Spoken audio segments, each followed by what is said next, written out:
భక్తిగా నడువుము, Bible చదువుము ప్రతిదినంబు. Bible చదువుము ప్రతిదినంబు.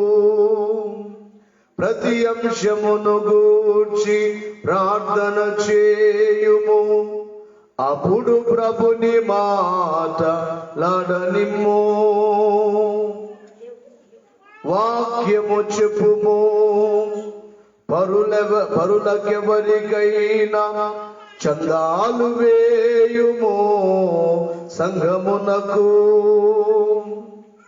విధుల నెలను నెరవేర్చుచు పొందిన మేలకై దేవుని మెచ్చుకొనుము. పొందిన మేలకై దేవుని మెచ్చుకొనుము. పొందిన మేలకై దేవుని మెచ్చుకొనుము. యేసునే నమ్మ రక్ష నేలరాదు. యేసునే నమ్మ రక్ష నేలరాదు. నీవు రక్షింపబడినావు నిజము నిజము. నీవు రక్షింపబడినావు నిజము నిజము. నీవు రక్షింపబడినావు నిజము నిజము. ఎన్ని సందేహములు నిన్ను ఎదుర్కొనినా,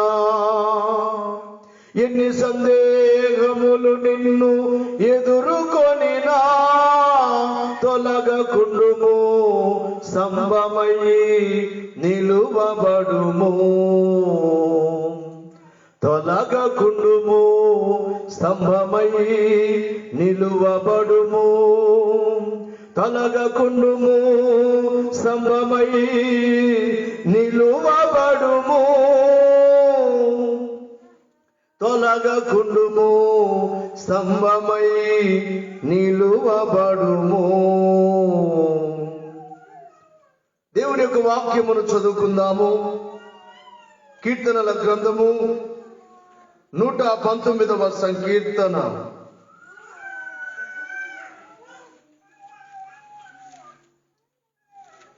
85వ వచనమును చదువుకుందాం. 119వ సంకీర్తన. నీ ధర్మశాస్త్రమును అనుసరింపని గర్విష్ఠులు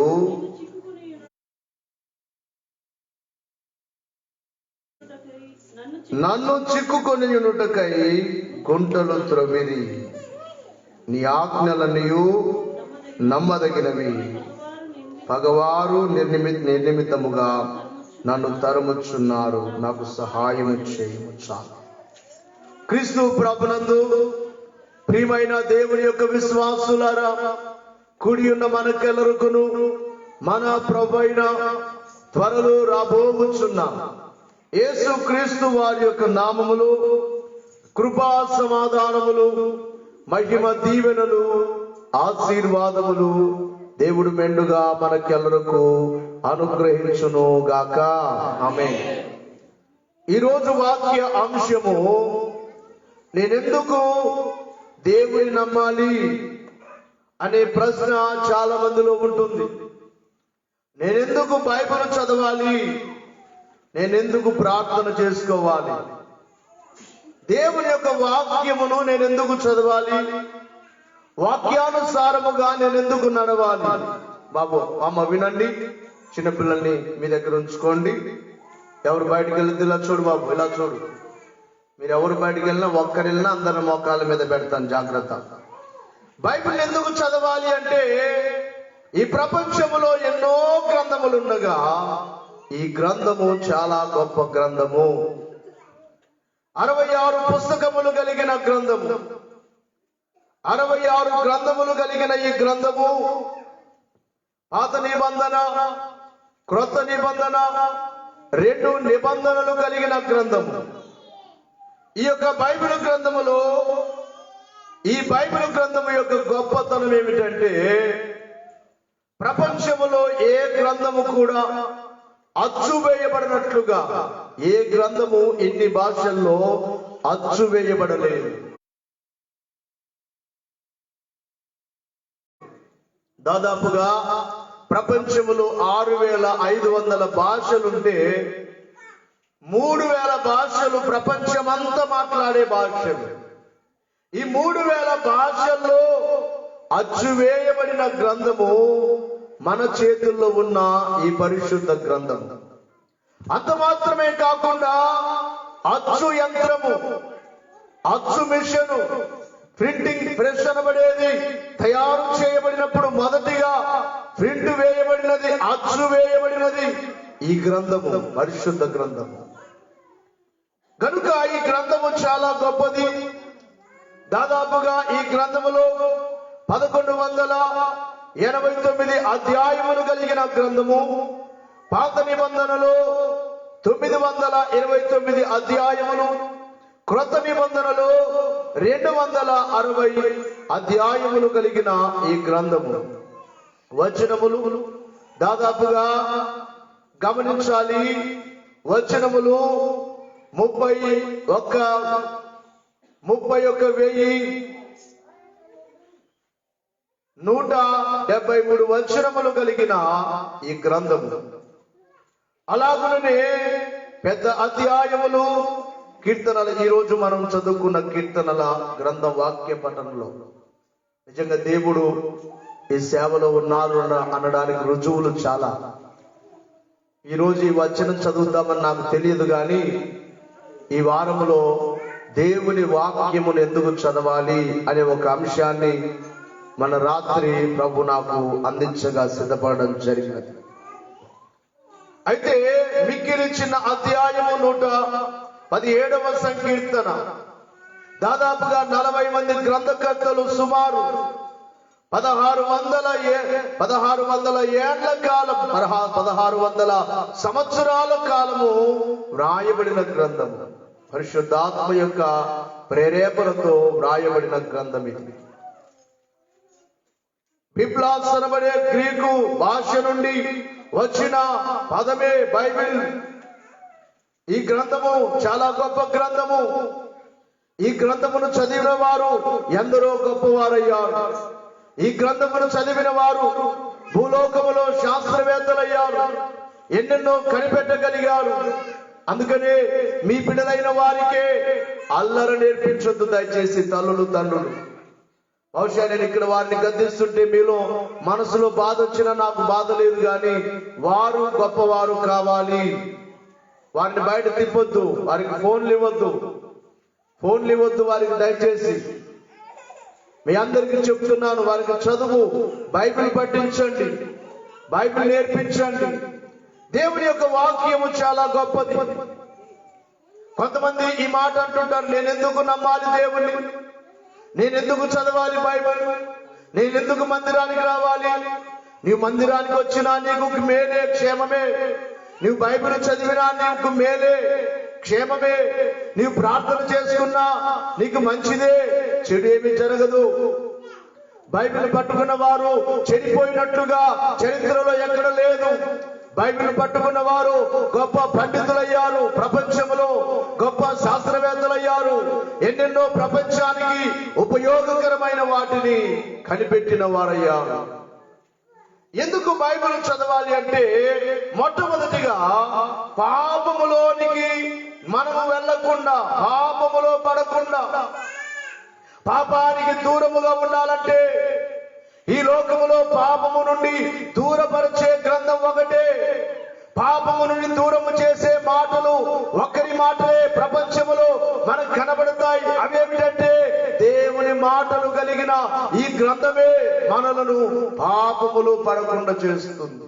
దేవుని యొక్క వాక్యములో మనము చూసినట్లయితే 119వ సంకీర్తన 9వ వచనములోను 11వ వచనములోను 119వ సంకీర్తన 9వ వచనములోను 11వ వచనములోను చూస్తే, యవనస్తులు దేని చేత తమ నడతను శుద్ధిపరచుకొందురు, నీ వాక్యమును బట్టి దానిని జాగ్రత్తగా చూచుకొనుట చేతనే కదా. గమనించాలి, యవనస్తులు దేని చేత తమ నడతను శుద్ధి చేసుకుంటారు. ఈ రోజున అనేక మంది యవనస్తులు వారి జీవితాన్ని పాడు చేసుకుంటున్నారు. ఈ సెల్ ఫోన్లు పట్టుకొని రాత్రి పగలు వాటిని చూస్తూ న్యూస్ లో చూస్తూ ఉన్నాం. మన ఒక అతను ఈ లాక్డౌన్ లో ఆయన జాబ్ కంపెనీలో, ఓ ప్రైవేట్ కంపెనీలో జాబ్ చేసేవాడు. లాక్డౌన్ లో తన జాబ్ పోయింది. ఆన్లైన్ లో తనకు ఒక మెసేజ్ వచ్చిందట, మీకు ఆన్లైన్ లో అప్పు కావాలంటే తీసుకోండి. కొంత అప్పు తీసుకున్నాడు. ఆ అప్పు కొద్ది కాలానికే వడ్డీ ఎక్కువ వేసి కట్టమన్నారు. ఆ వడ్డీ కట్టడానికి మరొక మెసేజ్ పెట్టారట, నీవు అప్పు కట్టాలంటే బయట తీసుకొని రావాల్సిన అవసరం లేదు, నీకు మరొక అప్పు ఇస్తాం. ఈ విధముగా అలాగా అప్పు చేసి కొత్తగా వివాహమైంది. చిన్న బిడ్డ ఉంది, ఒక 5-6 నెలల పాప. అప్పు వారు పెట్టే ఆ ఫోన్లు చేసి వారు, ఇదిగో నీ కంప్లైంట్ ఇస్తాము, నువ్వు అలాంటోడివి ఇలాంటోడివి అప్పు కట్టలేకపోతున్నావని ఆ మెసేజ్లు పెట్టే లోపు అతను చనిపోయాడు, ఆత్మహత్య చేసుకుని. ఈ రోజున అనేక మంది వారి నడతను శుద్ధి చేసుకోలేకపోతున్నారు, వారి నడతను కరెక్ట్ గా చేసుకోలేకపోతున్నారు. కారణం ఏమిటంటే దేవుని వాక్యమునకు దూరముగా ఉన్నారు. బైబిల్ గ్రంథములో ఇక్కడ కీర్తనకారుడు ఏమంటున్నారంటే, యవనస్తులు దేని చేత తమ నడతను శుద్ధి చేసుకుందురు, నీ వాక్యమును బట్టి దాన్ని జాగ్రత్తగా చూచుకొనుట చేతనే కదా. బాగా వినాలి, దేవుని యొక్క వాక్యము నీలో ఉంటే, దేవుని వాక్యాన్ని నీవు చదువుతూ ఉంటే, ఈ వాక్యమే నీవు పాపములో పడకుండా, నీవు అపవిత్రతలో పడకుండా, నీ జీవితము అశుద్ధి కాకుండా శుద్ధి చేసేది దేవుని యొక్క వాక్యమే అని దేవుని యొక్క వాక్యములో ఇక్కడ మనం చదువుకుంటున్న వచనములో, అలాగే 11వ వచనములో, నీ ఎదుట నేను పాపము చేయకుండానట్లు నా హృదయములో నీ వాక్యము ఉంచుకొని ఉన్నాను. కీర్తనకారుడు అంటున్నాడు, దేవా నేను నీ ఎదుట పాపము చేయకుండానట్లు నీ వాక్యమును నా హృదయములో ఉంచుకున్నాను. దేవుని మాటలు ఎవరైతే వారి హృదయంలో ఉంచుకుంటారో వారు పాపము చేయడానికి భయపడతారు. కారణం ఏమిటంటే ఆ వాక్యమే చెబుతుంది, ఇదిగో నీవు చేసేది తప్పు, ఇదిగో దేవుని మాటలు ఇలా ఉన్నాయి కదా, నీవు ఇలా మాట్లాడకూడదు, నీవు ఇలా ప్రవర్తించకూడదు, నీవు ఇలాగా ఆలోచించకూడదు అని చెప్పి ఆ వాక్యమే అతనికి బుద్ధి చెబుతుంది. ఆ వాక్యమే పాపములో పడకుండా చేస్తుంది. కిందాక పాడిన పద్యములో దైవజనుడు అంటున్నారు, పాపము లేకుండా భక్తిగా నడువుము, బైబిల్ చదువుము ప్రతిదినము. బైబిల్ చదువుము ప్రతిదినము. ఈ కడవరి దినాల్లో మనమున్నాం. క్రీస్తు యొక్క రాకడ చాలా సమీప దినాల్లో మనమున్నాం. ఈ సంవత్సరములో ఎన్నో విపత్తులు కలుగుతాయని దేవుడు బయలుపరిచినట్లుగానే న్యూస్ లో కూడా వింటున్నాం. ఎన్నెన్నో జరగబోతున్నాయి ఈ సంవత్సరంలో. పెద్ద పెద్ద వడగండ్లు కురిసి అనేక మంది చనిపోబోతున్నారు. ఎవరైతే దేవుని వాక్యమును చదువుతూ ఆ వాక్యానికి లోబడి బ్రతుకుతారో వారికి క్షేమము, వారు నిత్య రాజ్యానికి సిద్ధపడగలరు అని దేవుని సేవకునిగా మీకు మనవి చేస్తున్నాను. దేవుని వాక్యమే మనల్ని పరిశుద్ధమైన మార్గములో నడిపించేది, పాపములో పడకుండా చేసేది. ఎవరి వాక్యము చెప్పండి, ఎవరి మాటలు. కాబట్టి మాటలు వినాలా వద్దా? ఈ మాటలు చదవాలా వద్దా? ఏవేవో చదవాలా, ఈ మాటలు చదవాలా? మరొక మారు బైబిల్ చదువుటకు దేవుడు నాకు అవకాశం ఇచ్చి ఇప్పుడు గలతీ పత్రిక నుంచి ఈ మాటలన్నీ చదవగానే ఈ యొక్క గ్రంథం మరొక సేవకునికి గిఫ్ట్ గా ఇచ్చి ఇంకొక బైబిల్ ఒక్కొక్కసారి చదవగానే ఒక బైబిల్ ఒకరికి గిఫ్ట్ గా ఇవ్వడం జరిగింది. ఇప్పటికి దేవునికి మహిమ కలుగును గాక. ప్రియులారా గమనించాలి. ఇక మనము చూసినట్లయితే రెండవదిగా దేవుని యొక్క వాక్యము మనం ఎందుకు చదవాలి? ఇంకొక వచనం చదవండి, 133వ వచనం. అదే అధ్యాయంలో 133వ వచనం, 119వ సంకీర్తన 133వ వచనం. నీ వాక్యమును బట్టి నా అడుగులు స్థిరపరచుము. బాగా వినాలి. ఈ రోజున అనేక మందిని పాపము ఏలుచు ఉంది. ఏ పాపము నిన్ను ఏలకుండా ఉండాలంటే నీ వాక్యమును బట్టి నా అడుగులను స్థిరపరచుము. ఏ పాపమును దాని బయటకు ఏ పాపమును నన్ను ఏలనీయకుము. చూడాలి, ఇలా వినండి. ఏ పాపమును నన్ను ఏలనీయకుము.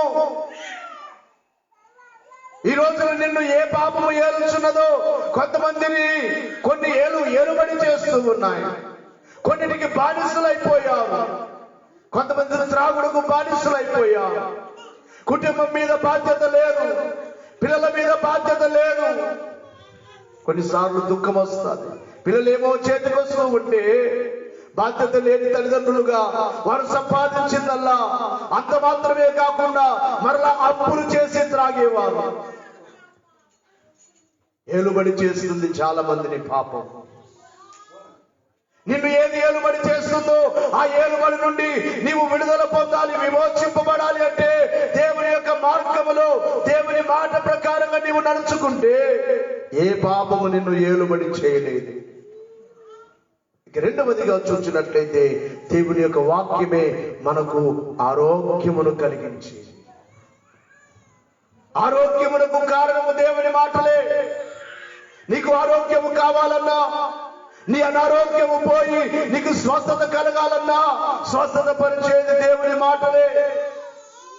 నిర్గమకాండము 15వ అధ్యాయము 26వ వచనములోను, కీర్తనల గ్రంథము 107వ సంకీర్తన 20వ వచనములోను, కీర్తనల గ్రంథము 119వ సంకీర్తన 50వ వచనములోను మనము చూసినట్లయితే నీ దేవుడైన యెహోవా వాక్కును, జాగ్రత్తగా వినాలి, నీ దేవుడైన యెహోవా వాక్కును శ్రద్ధగా విని ఆయన దృష్టికి న్యాయమైనది చేసి ఆయన ఆజ్ఞలకు విధేయులై ఆయన కట్టడలన్నిటినీ అనుసరించి నడిచిన ఎడల ఇక్కడ వాగ్దానం చేస్తున్నారు దేవుడు. నేను ఐగుప్తీయులకు కలుగ చేసిన రోగములలో ఏది మీకు రానియను, నిన్ను స్వస్థతపరచు యెహోవాను నేనే.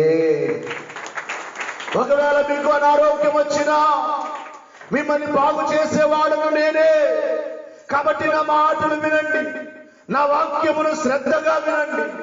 దేవుని మాటలు ఎలాగ వినాలి? అశ్రద్ధగా వినకూడదు. దేవుని సన్నిధిలోనికి వచ్చి ఎవరు అశ్రద్ధగా కూర్చోకూడదు, అనాలోచనగా కూర్చోకూడదు. శ్రద్ధగా దేవుని మాటలు వింటే ఆయన వాగ్దానం ఏం చేస్తున్నాడంటే ఐగుప్తీయులకు వచ్చిన రోగములలో, ఐగుప్తీయులకు తెగులు వచ్చింది కదా, గత సంవత్సరములో ప్రపంచమంతటికే తెగులు వచ్చింది. కానీ నీకు రాకుండా దేవుడు కాపాడారంటే కేవలము ఆయన మాటలే, ఆయన వాక్యే నిన్ను బాగు చేసింది. నీకు రోగము దరికి రాకుండా చేసినది కేవలం ఆయన వాక్యే. ఆయన అంటున్నారు, ఏ రోగము మీకు ధరించారు, ఏ తెగులు మీ గుడారమును సమీపించకుండా నేను చేస్తాను. కారణం ఏంటంటే మీరు నా మాటలు శ్రద్ధగా వినండి. వినుటకు వేగురపడాలి, మాట్లాడుటకు నిదానించాలి అన్నారు దేవుని యొక్క వాక్యం.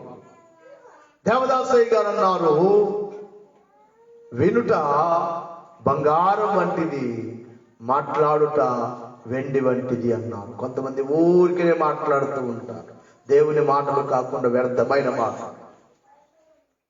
గమనించాలి ప్రియులారా, దేవుని వాక్కు బాగా శ్రద్ధగా వింటే దేవుడు వాగ్దానం చేస్తున్న మాట ఏంటంటే ఐగుప్తీయులకు వచ్చిన తెగులలో ఏది మీకు రానియను.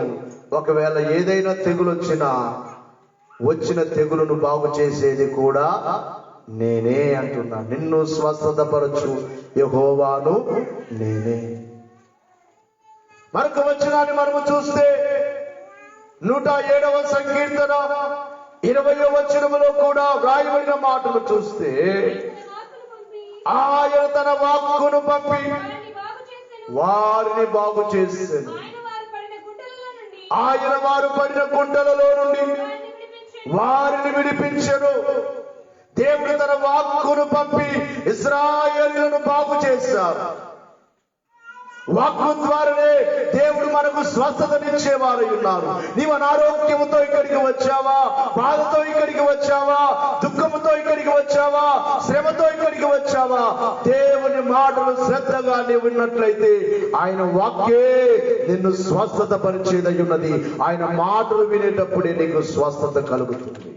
దేవుని వాక్కులో ఎంత శక్తి ఉందో, ఎంత గొప్ప వాక్కు! ఆయన వాక్కు కాకపోతే ఆయన భూమి మీదికి వచ్చినప్పుడు కుంటి వారిని చేయి పట్టుకొని లేచినడం అంటే, ఆయన వాక్కుతో లేచినడం అంటే కుంటివారు లేచి నడిచారు. కుష్ఠరోగుల్ని ముట్టగానే ఆయన వాక్కుతో శుద్ధులు కమ్మని చెప్పగానే శుద్ధులైపోయారు. చనిపోయిన వారిని లేచి రమ్మని చెప్పగానే, ఆయన వాక్కుతో చెప్పగానే చనిపోయిన యాయేలు కుమార్తె, చనిపోయిన విధవరాలి కుమారుడు, చనిపోయి 4 రోజులై శవమై కుళ్ళిపోయిన లాజరును ఆయన వాక్కుతో, ఆయన మాటతో లాజరు బయటికి రా అనగానే బయటికి లేచి వచ్చాడు. ఆయన మాటలో ఎంతో శక్తి ఉంది. ఆయన మాటే మన జీవితాలను బాగు చేసింది. ఆయన మాటే మన రోగమును బాగు చేసేది. చాలా మంది బయటికి ఆరోగ్యంగానే ఉన్నారు, కానీ కొంతమంది రోగముతోనే ఉన్నారు, పాపమనే వ్యాధితో ఉన్నారు. నీ పాపమునైనా, నీ యొక్క భయంకరమైన పాప రోగమునైనా, నీ శరీరములో ఉన్న అనారోగ్యమునైనా బాగు చేసేది ఎవరి వాక్కు? దేవుని వాక్కే. ఆయన వాక్కును పంపి వారిని బాగు చేసెను, స్వస్థత పరీక్షను. మరొక వచనము కూడా కీర్తనల గ్రంథము 119వ సంకీర్తన 50వ వచనాన్ని చదువుకుందాం. నీ వాక్యము నన్ను బ్రతికించెను. బాగా వినాలి. నీ వాక్యము నన్ను బ్రతికించెను, బాధలలో ఇదే నాకు నెమ్మది కలుగ చేయుచున్నది. నెమ్మది కలిగించేది నీ వాక్యమే నన్ను బ్రతికించెను, బాధలలో నెమ్మదినిచ్చెను. నీ వాక్యమే నన్ను బ్రతికించెను, బాధలలో నెమ్మదినిచ్చెను. కృపాశక్తి, దయాశక్తి చూడా వాక్యమయ్యున్న యేసు వందనమయ్యా. కృపాశక్తి చపలు గట్టి కొడదాం. వాక్యమయ్యున్న యేసు వందనమయ్యా. పాల వంటిది, నుండి తేనె వంటిది నా జీవము మధురమైనది. పాల వంటిది, నుండి తేనె వంటిది నా జీవము మధురమైనది. వేలిమి బంగారు కన్నా భిన్నయైనది. వేలిమి బంగారు కన్నా చపలు రత్నరాసుల కన్నా కోరదగినది. రత్నరాసుల కన్నా కోరదగినది. ఈ వాక్యమే నన్ను బ్రతికించెను, బాధలలో నెమ్మదినిచ్చెను. ఈ వాక్యమే నన్ను బ్రతికించెను, బాధలలో నెమ్మదినిచ్చెను. దేవుని వాక్యమే మన బాధలో నెమ్మదిని కలిగించి, ఎవరు మాట్లాడినా మనకు నెమ్మది దొరకదు. ఎవరు మనతో మాట్లాడినా, మన బంధువులు మనతో మాట్లాడినా, స్నేహితులు మనతో మాట్లాడినా, ఎవరు మనతో మాట్లాడినా మనకు ఆదరణ, నెమ్మది దొరకదు. కానీ దేవుని మాటలు మనకు ఆదరణ కలిగించేవి, దేవుని మాటలు మనకు ధైర్యమును కలిగించేవి, దేవుని మాటలు మనకు స్వస్థతను కలిగించేవి, స్వస్థపరిచేవే దేవుని మాటలు. అందుకే ఆదివారం రాగానే ఆసక్తితో రావాలి అందరూ దేవుని సన్నిధికి. ఈ రోజు నా దేవుని మాటలు, నా దేవుని సన్నిధిలో, నా దేవుని యొక్క సేవకుని ద్వారా దేవుడు నాతో ఏం మాట్లాడతారో నేను వినాలి, ఆసక్తితో నేను ఆలోచించాలి. ఆ వాక్కు ద్వారా నేను మేలు పొందాలి, ఆ వాక్కు ద్వారా, దేవుని వాక్కు ద్వారా నేను ఆదరణ పొందాలి, ధైర్యాన్ని పొందాలి, స్వస్థతను పొందాలి అని దేవుని సన్నిధికి రావాలి ప్రతి ఒక్కరు కూడా. ఇక మూడవదిగా మనము చూసినట్లయితే దేవుని వాక్కు మనలను పాపములో పడకుండా చేసేది, పాపములో పడకుండా నీతి మార్గములో నడిపించేది మాత్రమే కాకుండా ఆరోగ్యమును కలిగించేది మాత్రమే కాకుండా ఇక మూడవదిగా చూసినట్లయితే మన యొక్క జీవితాన్ని ఆత్మీయముగా ఎదిగించేది. ఆత్మీయముగా ఎదగాలి. దేవుని నమ్మిన ప్రతి ఒక్కరూ కూడా ఎదగాలి దేవునిలో. దేవుని నమ్మిన క్రొత్తలో బాప్తిస్మం పొందినప్పుడు మనము జన్మించినట్టు పిల్లలను, కొత్తగా జన్మించిన శిశువులను పోలి ఉండాలని బైబిల్లో ఉన్నట్లుగా బాప్తిస్మం పొందిన తర్వాత రక్షణ పొందగానే అయిపోలేదు, ఎదగాలి, రక్షణలో ఎదగాలి. దేవుని యొక్క మాటల్లో ఈ లోకంలో ఒక బిడ్డ పుట్టగానే ఆ బిడ్డ ఎదగాలంటే ఆ బిడ్డకు మొదటిగా పాలు పట్టించాలి. ఆ తర్వాత ఒక 5 నెలలకు కొంచెం కొంచెం భోజనం తినిపించాలి. ఇంకా సంవత్సరం వచ్చే సమయానికి ఇంకా భోజనం తినిపించాలి. 2వ సంవత్సరం సమయానికి ఇంకా భోజనం తినిపించాలి. అలాగే ఎదిగే కొలది వారు భోజనం ఎక్కువగా భోజనం చేస్తారు. ఎదిగే కొలది ఒకవేళ వారికి భోజనం పెట్టలేదనుకో, పుట్టిన బిడ్డలకు సరిగా భోజనం పెట్టలేదనుకో, ఎదుగుతారా? మాట్లాడలేదు. కొంతమంది పిల్లలు ఇలాగుంటారు, హైట్ కూడా పెరగదు. కారణం ఏంటంటే తినవలసిన వయసులో వారు తినలేదు, తినవలసిన వయసులో తల్లిదండ్రులు వారికి పెట్టలేదు సరిగా. ప్రతి తల్లి కూడా తన బిడ్డ భోజనం చేస్తుందా లేదా చూసుకోవాలి. పిల్లలు ఆడుకుంటూ అలాగే నిద్రపోతారు, అది వారికి అనారోగ్యం అవుతుంది. పిల్లలు ఎదగాలంటే తప్పకుండా వారికి భోజనం పెట్టాలి. తల్లి బాధ్యత అది, తండ్రి బాధ్యత. ఆ బిడ్డలకు భోజనం ఏం కావాలో తీసుకొని వచ్చి పెట్టాలి. అయితే ఇక్కడ దేవుడు కూడా తన సేవకులను ఏర్పాటు చేశారు. తన బిడ్డలైన వారు ఎదగడానికి, వారికి భోజనం పెట్టడానికి, ఆత్మీయమైన ఆహారం వారికి తినిపించి వారిని ఎదిగించడానికి. ఎదగాలి దేవునిలో. వాక్యము ద్వారా మనము ఎదగాలి. దేవుని యొక్క వాక్యములో చదువుకుందాం. ఇర్మియా గ్రంథం 15వ అధ్యాయం 16వ వచనాన్ని చూస్తే, ఇర్మియా గ్రంథం 15వ అధ్యాయం 16వ వచనం, యెహెజ్కేలు గ్రంథము 3వ అధ్యాయము 2వ వచనం చదువుకుందాం. నీ మాటలు నాకు దొరకగా నేను వాటిని భుజించి తిని, సైన్యములకు అధిపతి యెహోవా దేవా, నీ పేరు నాకు పెట్టబడిన గనుక నీ మాటలు నాకు సంతోషమును, నా హృదయమునకు ఆనందమును కాలుగా చేయుచున్నవి. ఇర్మియా ప్రవక్త అంటున్నాడు, దేవా నీ మాటలు నాకు దొరకగా నేను వాటిని భుజించి తిని. వాక్యము వినాలా తినాలా? మాట్లాడతాను. వినాలా తినాలా? చెప్పండి గట్టిగా. ఇక్కడ అంటున్నాడు ఇర్మియా ప్రవక్త, నీ మాటలు నాకు దొరకగా నేను వాటిని భుజించాను, తిన్నాను. ఆ మాటలు ఏం కలుగ చేశాయట? నా హృదయమునకు సంతోషమును ఆనందమును కలుగు చేశాయి. దేవుని మాటలు మనము జాగ్రత్తగా ఆలకించినట్లయితే ఆ మాటలు మనకేమి కలిగిస్తాయంటే మన ఆత్మకు ఆనందం, ఆత్మీయ జీవితంలో ఎదుగుట కొరకై ఉపయోగపడేవే దేవుని మాటలు. నీ మాటలు నాకు దొరకగా నేను భుజించి తిని, అవి నా హృదయమునకు ఆనందమును కలుగు చేశాయి. సైన్యములకు అధిపతి యెహోవా, నీ మాటలే నాకు సంతోషమును కలుగు చేస్తున్నాయి, నా ఆత్మకు ఆనందము కలుగు చేస్తున్నాయి. నీ ఆత్మ సంతోషముగా ఉండాలంటే దేవుని మాటలే. ఇక లోకములో ఏవేవో సంతోషాలు అనుకుంటున్నాను, ఎక్కడ దొరకదు సంతోషం. పాపములో సంతోషం అనుకుంటున్నారు, లోకములో సంతోషం అనుకుంటున్నారు. లేదు సంతోషం.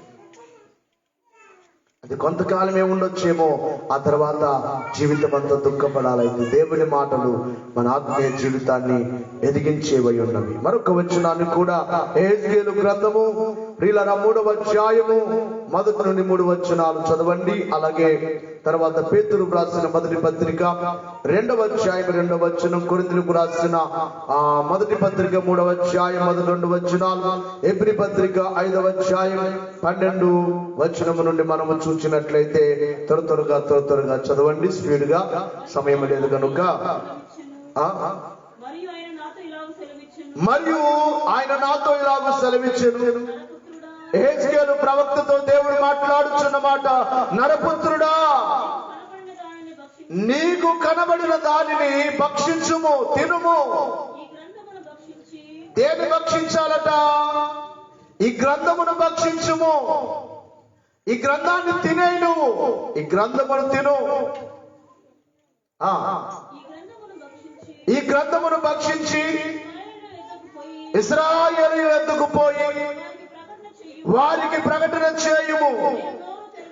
నేను నోరు తెరవగా ఆయన ఆ గ్రంథమును నాకు తినిపించి, నరపుత్రుడా, నేను నీకు ఇచ్చుచున్నా ఈ గ్రంథమును ఆహారముగా తీసుకొని దాటితో నీ కడుపు నింపుకొనుమని నాతో సెలవీయగా నేను దానిని భక్షించి తిని అది నా నోటికి తేనె కంటే మధురముగా ఉండెను. చెప్పలు కొడదాం. ఎలాగుందట? నిజముగా దేవుని మాటలు వినేవారికి ఆ మాటలు చాలా మధురమైనవి. తేనె కంటే దాకా పాడుకున్నాం కదా, తేనె కంటే మధురమైనవి, పాల వంటివి, చుట్టి తేనె వంటివి, మేలిని బంగారము కంటే నిన్నయైనది దేవుని మాటలు, రత్నరాసుల కంటే కోరదగినవి దేవుని మాటలు. ఈ నూతన వత్సరములో నీ యొక్క నూతన జీవితాన్ని నూతనముగా నీవు ప్రారంభించు. దేవుని మాటలతోనే ప్రారంభించు. ఇంతవరకు బైబిల్ చదవలేదేమో, ఎందుకు చదవాలనుకున్నావేమో, నీకెన్ని పనులున్నా. చాలాసార్లు చెప్తుంటాను, ఉదయం లేచినప్పటి నుంచి రాత్రి వరకు నీ పనులు చేసుకుంటున్నావు. ఎంత స్వార్థమో! నిన్ను కాపాడే దేవునికి నీవు సమయం ఇవ్వట్లేదు. ఆయన మాటలు వినుటకు, ఆయన మాటలు చదువుటకు సమయం ఇవ్వట్లేదు.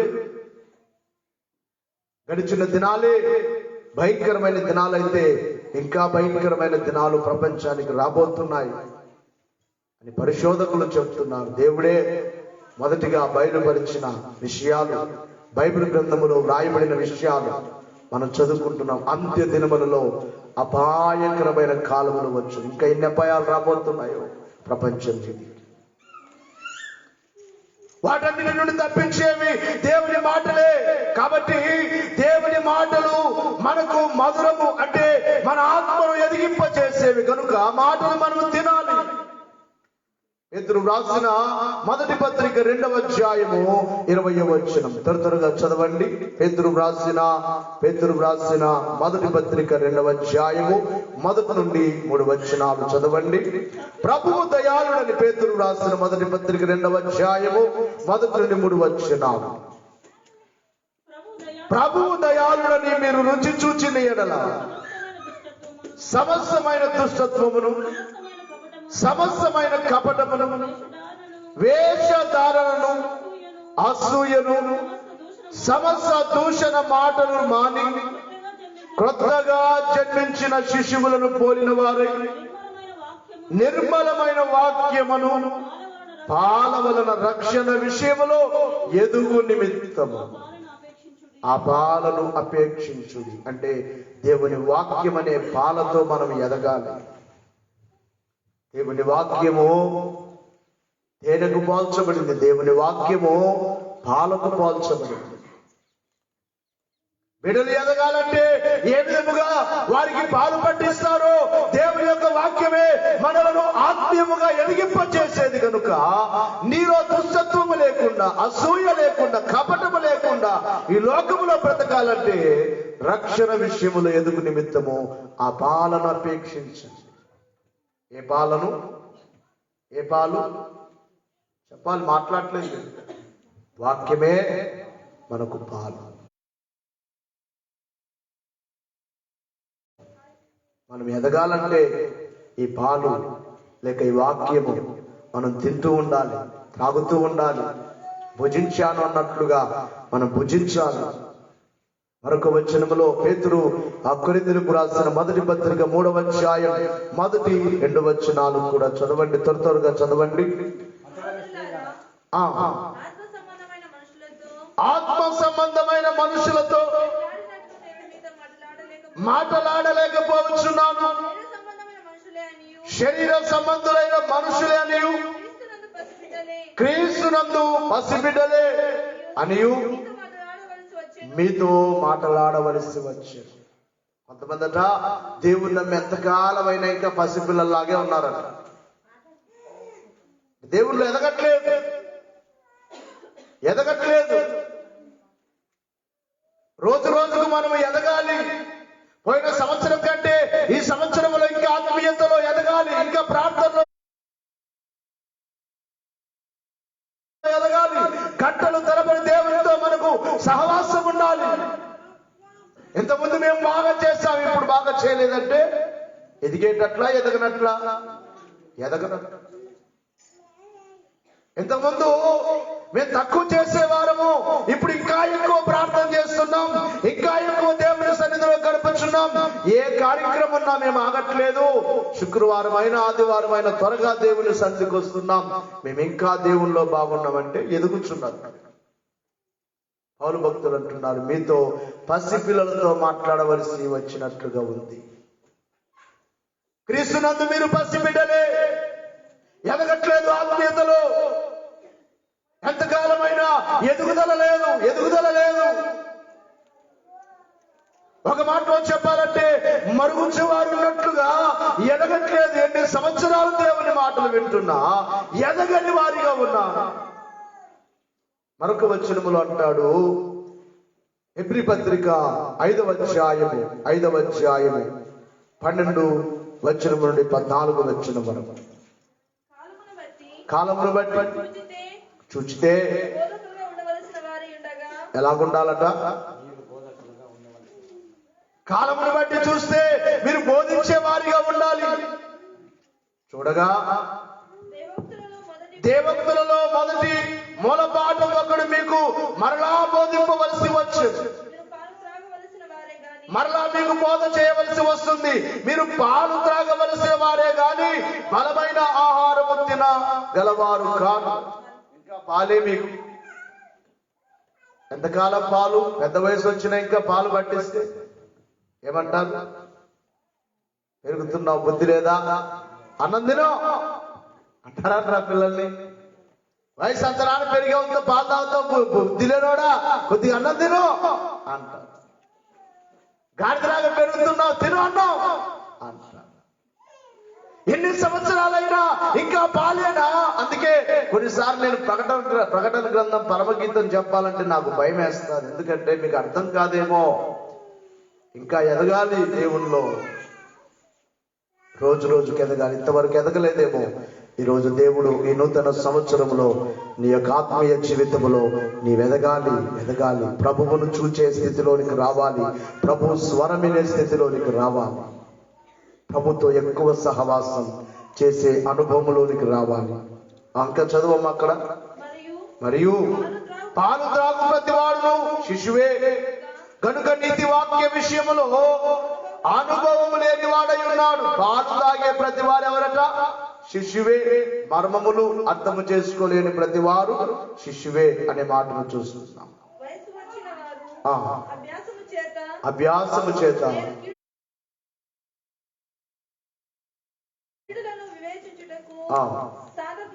సాధకము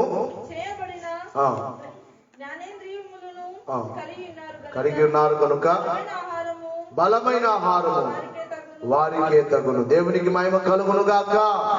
పెద్దవారికి బలమైన ఆహారం. చిన్నపిల్లలకు బిర్యానీ పెడితే చెప్పండి, అరిగించుకుంటారా? అరిగించుకోలేరు. పెద్దవారికే బలమైన ఆహారం. కాబట్టి మనం ఎదగాలి దేవుల్లో, ఆత్మీయతలు. దేవుని మాటలే మనకు ఎదిగింప చేసేవి. ఇక 4వ మాటను చూస్తే దేవుని మాటలే మనకు మన జీవితాన్ని వర్ధిల్ల చేసి అభివృద్ధి కలుగ చేసి అభివృద్ధి దేవుని వాక్యమే అభివృద్ధి కలుగ చేస్తుంది. నీ జీవితంలో నీవుగా వృద్ధి పొందాలనుకుంటే పొందలేవు. ఆయన అన్నారు, నాకు వేరుగా ఉండి మీరేమి చేయలేరు, నాలో మీరు ఉండాలి, అప్పుడే మీకు అభివృద్ధి. యెహోషువ గ్రంథము 1వ అధ్యాయం 1వ వచనం, 1వ అధ్యాయం 8వ వచనం ఒకసారి చదవండి. యెహోషువ గ్రంథము 1వ అధ్యాయం 1వ వచనం, 1వ అధ్యాయం 8వ వచనం. మొట్టమొదట బైబిల్ కలిగిన వాడు యెహోషువ భక్తుడు. మొట్టమొదటిగా ధర్మశాస్త్రాన్ని పట్టుకున్నాడు. తన గురువైన మోషే గారు కొండ మీద 40 రాత్రింపగలు వ్రాసిన ఆ గ్రంథమును, ఆ ధర్మశాస్త్రమును పట్టుకున్నాడు. ఎలా నడవాలో తెలియదు, ఎలా ముందుకు వెళ్ళాలో తెలియదు, ఎలా వృద్ధి పొందాలో తెలియదు. తన జీవితాన్ని వృద్ధి పొందింపచేసినది ఆ మాటలకు విధేయుడై తన యొక్క జీవితంలో దీవెన పొంది అభివృద్ధి పొంది దేవుని వాగ్దానములను స్వతంత్రించుకున్న వాడుగా యెహోషువ మనకు కనబడతాడు. చదువుని 1వ అధ్యాయం 1వ వచనం, 1వ అధ్యాయం 8వ వచనం. యెహోవా సేవకుడైన మోషే మృతి నొందిన తర్వాత యెహోవా నూను కుమారుడును మోషే పరిచారకుడునైన యెహోషువకు ఇలాగు సెలవిచ్చెను, నా సేవకుడైన మోషే మృతి నొందెను, కాబట్టి నీవు లేచి నీవును నీ జనులందరూ ఈ యొర్దాను నది దాటి నేను ఇశ్రాయేలీయులకు ఇచ్చుచున్నా దేశమునకు వెలుడి. నేను మోషేతో చెప్పినట్లు మీరు అడుగుపెట్టు ప్రతి స్థలమును మీకు ఇచ్చుచున్నాను. అరణ్యమును లెబానోనును మొదలుకొని మహానది అయిన యూఫ్రటీసు నది వరకును హిత్తీయుల దేశమంతయు పడమటి మహాసముద్రం వరకును మీకు అనుసరించు హద్దు. గమనించాలి, ఇవన్నీ మీకు ఇచ్చేస్తాను, వెళ్ళిపోండి అంటున్నాడు. అయితే యెహోషువ భయపడ్డాడు. ఎలాగ వెళ్ళాలి నేను? నా గురువు అయితే వెళ్ళగలిగాడు, దేవుని మాటలు వినగలిగిన వాడు కనుక, దేవుని సన్నిధిలో దివారాత్రాలు గడిపిన వాడు కనుక నా గురువు వెళ్ళగలిగాడు, నేను ఎలా వెళ్ళగలను? 8వ వచనం ఒక్కసారి చదవండి. ఒకసారి అందరూ లేచి నిలబడదాం. 8వ వచనం. ఈ ధర్మశాస్త్ర గ్రంథమును నీవు బోధింపక తప్పిపోకూడదు, దానిలో వ్రాయబడిన వాటన్నిటి ప్రకారము చేయుటకు నీవు జాగ్రత్త పడినట్లు దివారాత్రములు దానిని ధ్యానించిన ఎడల నీ మార్గమును వర్ధిల్లింప చేసుకొని చక్కగా ప్రవర్తించదు. మన మార్గం అభివృద్ధి పొందాలి. ఈరోజు ఈ సేవను మీరు చూస్తున్నారు, ఇది అభివృద్ధి అవుతుంది. ఈ వృద్ధి ఇక్కడికే ఆగదు. ఇంత వృద్ధి అవుతున్న నేను ఒక పాస్టర్ గారు వచ్చయ్యా, అయిపోయింది మీ సేవ, అంత అయిపోయింది, వృద్ధి అయిపోయింది, అక్కడ మందిరం ఇక్కడ మందిరం అంత అయిపోయిందంటే నేను చెప్పాను ఇంకా అవ్వలేదు, ఇది ఆరంభమే అని చెప్పాను. ఈ భూమి మీద బ్రతికినంత కాలము అభివృద్ధి అనేది దేవునికి మహిమ. చిన్న బరక వేసుకొని ఇక్కడ కింద పరిసిన ఆ బరక వేసుకొని ఆరంభించిన ఇలాగే ఒక పొలంలో ఆ శంకర్ రెడ్డి ఆయన పేరు మనకు మొదటిగా అక్కడ స్థలం ఇచ్చిన ఆయన 10 సెంట్ల స్థలం దేవునికి ఉచితంగా ఇచ్చారు. అక్కడ ఒక మందిరం కట్టడం జరిగింది. ఇలా గమనించాలి, ఓ బరక వేసుకొని కొత్తగా ఆరంభించిన సేవను దేవుడు ఎంతో అభివృద్ధి చేస్తున్నారు. అభివృద్ధి. యెహోషువతో దేవుడు మాట్లాడుచున్న మాట, ఈ ధర్మశాస్త్ర గ్రంథమును నీవు బోధించుచు, ఈ గ్రంథమును బోధించడం మానొద్దు, మరచిపోవద్దు. మర్చిపోవద్దు. ఈ గ్రంథముని నీవు బోధించుచు అభివృద్ధి పొందుచు చక్కగా నీవు ప్రవర్తించాలి. నీ జీవితంలో అభివృద్ధి కావాలంటే, నీ కుటుంబంలో అభివృద్ధి కావాలంటే దేవుని మాటలే నీ జీవితానికి అభివృద్ధిని కలిగించేవి. దేవుని మాటలే పాపములో పడకుండా చేసేవి. దేవుని మాటలే ఇదిగో నీకు ఆరోగ్యము కలుగు చేసేవి. దేవుని మాటలే నిన్ను ఆత్మీయముగా ఎదిగింపచేసేవి. దేవుని మాటలే నీ జీవితాన్ని, కుటుంబాన్ని, మన యొక్క సేవను వృద్ధి చేసేది దేవుని మాటలే. ఇక లాస్ట్ మాట ఏమిటంటే, బుద్ధిపూర్వకముగా స్వేచ్ఛగా ఈ లోకములో మంచి మార్గములు నడుచుచు నిత్య జీవమునకు తీసుకుని వెళ్ళేవి దేవుని మాటలు. మంచి మార్గం. లోకములో ఎన్నెన్నో మార్గాలు ఉన్నాయి, ఎన్నెన్నో మార్గాలు. చాలా అంటుంటారు బ్రతకడానికి ఎన్నో మార్గాలు. కొంతమంది అంటారు సేవకుల్ని కూడా కొంతమంది బ్రతకడానికి ఇది ఒక మార్గం అంటారు. కరెక్ట్ కాదా మాట? నేను చెప్పగలను, బ్రతకడానికి మార్గం అని ఎంచుకుంటే అది కరెక్ట్ కానే కాదు. ఒకవేళ మేము బ్రతకాలనుకుంటే మేము ఏదైనా చేసుకోవచ్చు. ఆల్రెడీ నేను దేవుడు నాకెంతో సంపదించినప్పుడే అదంతా విడిచిపెట్టి వచ్చా. మా నాన్నతో చెప్పాను నేను, అమ్మ అప్పటికి ఉన్నప్పుడు అమ్మ నాన్నతో చెప్పిన మాట, నీకిద్దరే కొడుకులు అనుకో, నేను లేను, ఈ రోజు నేను చనిపోయాను అనుకో, నా మీద ఏం ఆశలు పెట్టుకోవద్దు, నేను నా దేవుని సేవకు వెళుతున్నాను, నా తండ్రి పని కొరకు నేను వెళ్తున్నాను. కనుక బ్రతుకుని కొరకు కాదు, బ్రతకడానికి అనుకుంటే ఈ రోజున ఏదైనా చేసుకోవచ్చు, వ్యాపారం చేసుకోవచ్చు. గమనించాలి. నేను సేవకు వచ్చేటప్పుడు నన్ను కూడా ఫోన్ చేశాడు డిసెంబర్లో, రామచంద్ర రెడ్డి అని అన్న ఫోన్ చేసి అంటున్నాడు, నీవెంతో బాగున్నావు రమేష్, నా పరిస్థితులు ఇలాగున్నాయి, మా కోసం ప్రార్థన చేయి. ఆ రోజు నేను వచ్చేటప్పుడు ఆ అన్న నన్ను అన్నాడు, పిచ్చోడివిరా నీవు, ఇంత సంపద విడిచిపెట్టి వెళ్ళిపోతున్నావు, ఒక ఫ్యాక్టరీ తీసుకో, బండల ఫ్యాక్టరీ తీసుకో, బండల ఫ్యాక్టరీకి ఓనర్ అయిపోతావు, నీ యొక్క ఫ్యాక్టరీలో ఉన్న సరుకంతా మేము తీసుకెళ్తాం అని ఇంకొక ఆయన నారాయణ శెట్టి అని ఆయన కూడా బ్రతిమాలాడినాడు. ఎందుకు చెప్తున్నానంటే, బ్రతుకుట కొరకు కాదు, ఇదొక మంచి మార్గం. ఎన్నో పనులు చేయొచ్చు భూమి మీద. అన్ని పనుల కంటే గొప్ప పని ఏమిటంటే, అన్ని ఉద్యోగముల కంటే గొప్ప ఉద్యోగం ఏమిటంటే దేవుని సేవ. దేవుని సేవ కంటే మించిన ఉద్యోగం ఈ ప్రపంచములు ఇంకొకటి లేదు. దేవునిలో నడిచే మార్గము కంటే ఇంకొక మార్గము ప్రపంచములో లేదు. ఒకవేళ అలాగ నడిచినా వారి జీవితంలో ఎన్నో ఎదుర్కోవలసి వస్తుంది. దేవుని మార్గములో ఆయన మాటల్లో నడిస్తే ఆ మాటలే మనల్ని నడిపిస్తాయని కీర్తనల గ్రంథము 119వ సంకీర్తన 104వ వచనం, 105వ వచనం, 130వ వచనాన్ని, కీర్తనల గ్రంథము 119వ సంకీర్తన 104వ వచనం, 105వ వచనము, 130వ వచనాన్ని, ఈ 3 వచనాలు చదవండి. నీ ఉపదేశము వలన, జాగ్రత్తగా వినాలమ్మా, దయచేసి త్వరగా బయటికి వెళ్ళిన త్వరగా వచ్చేయండి. ఎవరు కూడా దేవుని మాటలు అనాలోచనగా విడిచిపెట్టవద్దు. నీ ఉపదేశము వలన నాకు వివేకము కలిగి తప్పు మార్గములన్నీ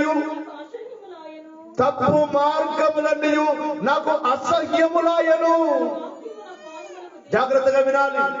ఎందరో తప్పు మార్గములో నడుస్తున్నారు, చెడు మార్గములో నడుస్తున్నారు. ఈ రోజున ఇంకా ఎక్కువైపోయింది చెడుగు ఎక్కువైపోతుందని దైవజనుడు పాడుచున్నట్లు, చెడుగెక్కువగుచున్నది భూలోకమున, చెడుగెక్కువగుచున్నది, చెడుగుపై మంచిపై చేయగలదు నట్లు విడువాక ప్రార్థించుడి, మీ ప్రార్థన కడవరకు పోనీయుడి. చెడు ఎందుకు ఎక్కువైపోతుంది భూమి మీద? చెడు మార్గములో వెళ్ళేవారు ఎందరో, చెడు మార్గములో వెళ్ళి చివరకు మరణించేవారు ఎందరో, చెడు మార్గములో వెళ్ళి ఎన్నో కష్టాలకు గురైపోయేవారు ఎందరో. అయితే దేవుడు ఒక మార్గమును ఏర్పాటు చేశారు, అదే ఆయన మార్గము, ఆయన త్రోవ. అందుకే అంటున్నాడు ఇక్కడ, మరలా చదవండి అదే వచ్చింది, నీవు ఆ పైన వచ్చిన 4వ వచనం, నీ ఉపదేశము వలన నాకు వివేకము జ్ఞానము కలిగినది. ఏ మార్గములో వెళ్లకుండా? తప్పు మార్గములో వెళ్లకుండా. తప్పు మార్గములనియు నాకు అసహ్యములాయను. దేవుని ఉపదేశము మనకు చెప్తుంది, తప్పు మార్గం వెళ్ళొద్దు అంటుంది, అసహించుకోమంటుంది. తప్పు మార్గములనియు నాకు అసహ్యములాయను. నీ వాక్యము నా పాదములకు దీపము, నా త్రోవకు వెలుగు. నా పాదాలకు దీపం, చీకటిలో నడవకుండా, పాపములో నడవకుండా నన్ను నడిపించేది నీ యొక్క వాక్యం. చాలు, అక్కడ 130 వచ్చిన ఒక్కసారి చదువు. నీ వాక్యము వెల్లడి అగుటతోడనే వెలుగు కలుగును.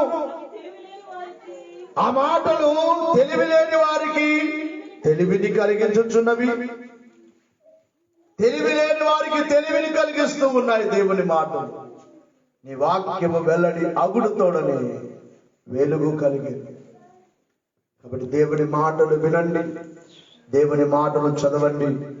దేవుని సంవత్సరంలో మనకిచ్చిన క్యాలెండర్లో మీరు వాక్యం చదవడానికి, సంవత్సరంలో మీరు బైబిల్ పూర్తి చేయాలంటే చదవచ్చిన వారు, కుమార్తెలైనా కుమారులైనా ఆ క్యాలెండర్ ప్రకారముగా అధ్యాయాలు చదువుకోండి. రోజు క్యాలెండర్లో మనం ఆదికాండం నుంచి ప్రకటన గ్రంథం వరకు ఇంకా మీరు చదవచ్చిన వారు పూర్తిగా చదవాలి. సంవత్సరంలో 2 సార్లు చదవాలనుకుంటే 2 సార్లు అయినా చదవండి.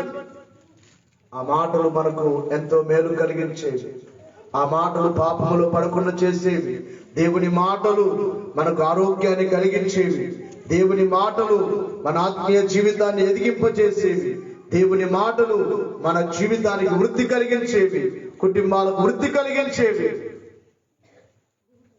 కొంతమంది అంటూ ఉంటారు, నీవు ఎలా చేస్తున్నావు ఇదంతా.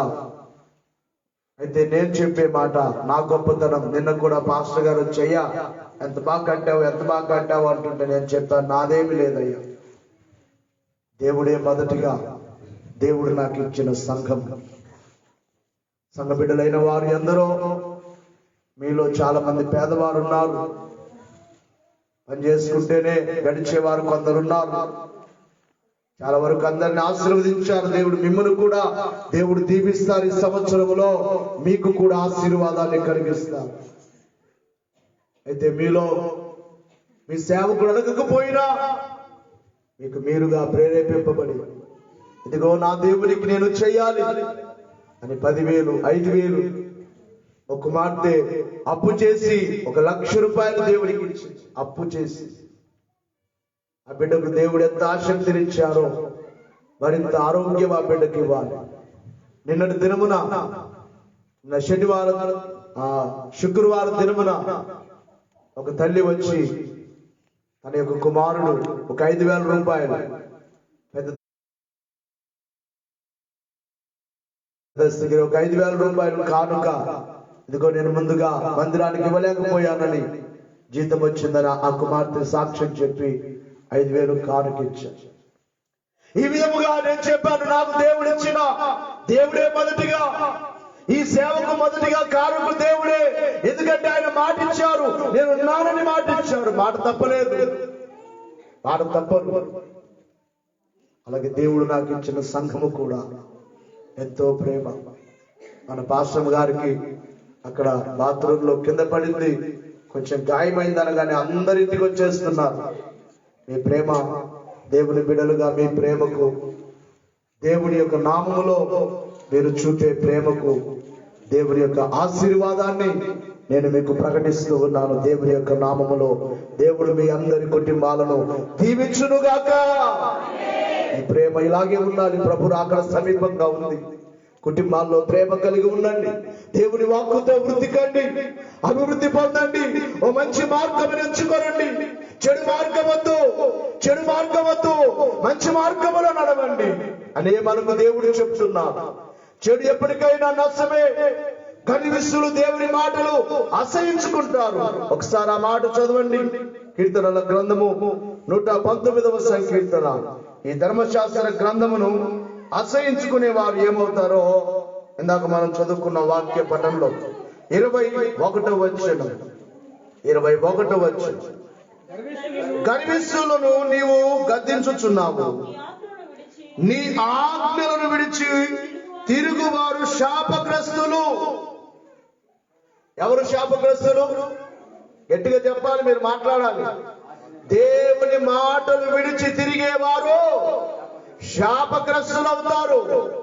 దేవుని మాట ప్రకారంగా నడిచేవారు దీవెనలు పొందుతారు. కాబట్టి దేవుడు మనకు గొప్ప దానం ఇచ్చాడు. భూమినే దానంగా ఇచ్చి, ఆకాశాన్ని దానంగా ఇచ్చి, ఆయన రక్తమును ప్రాణమును దానంగా ఇచ్చి, పరలోకమునే దానముగా సిద్ధపరిచారు. ఈ భూమి మీద మరొక దానముగా ఈ గ్రంథమును మన చేతుల్లో పెట్టారు. ఈ గ్రంథాన్ని ఈ ఆదివారం చదివి మరలా ఆదివారం అక్కడ పెట్టొద్దండి. మరలా ఆదివారం వరకు ఇంటి దగ్గర అలా మూలకు వేయొద్దండి. రోజు చదవండి, రోజు ప్రార్థించండి, దేవుల్లో వృద్ధి పొందండి, ఇట్టి ప్రేమ కలిగి జీవించండి. దేవుని రాకడ వరకు దేవుడిచ్చిన ఆత్మీయ బిడ్డలు మీరు మా మీద ఎంతో ప్రేమ చూపిస్తున్నారు. దేవుడిచ్చిన మాకు పిల్లలు కూడా, చిన్నగాడైతే నిన్న కూడా ఏడుస్తున్నాడు వాళ్ళ అమ్మని పట్టుకొని.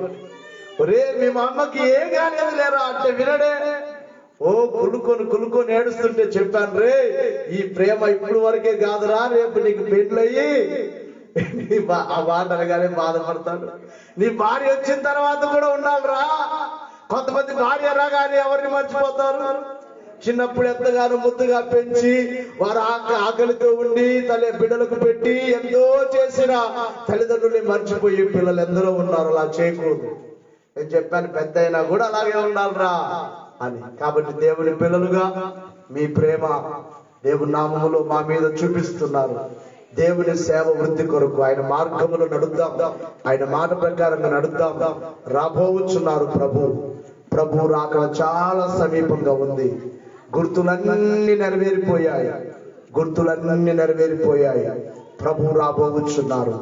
ప్రభు రాకడకు సిద్ధపడాలంటే ఇదిగో ఆయన వాక్య ప్రకారంగా నడుచుచు ఆయన మాటలు వింటూ ఆయన రాకకు సిద్ధపడదాం. దైవాశిష్యులు కలుగును గాక.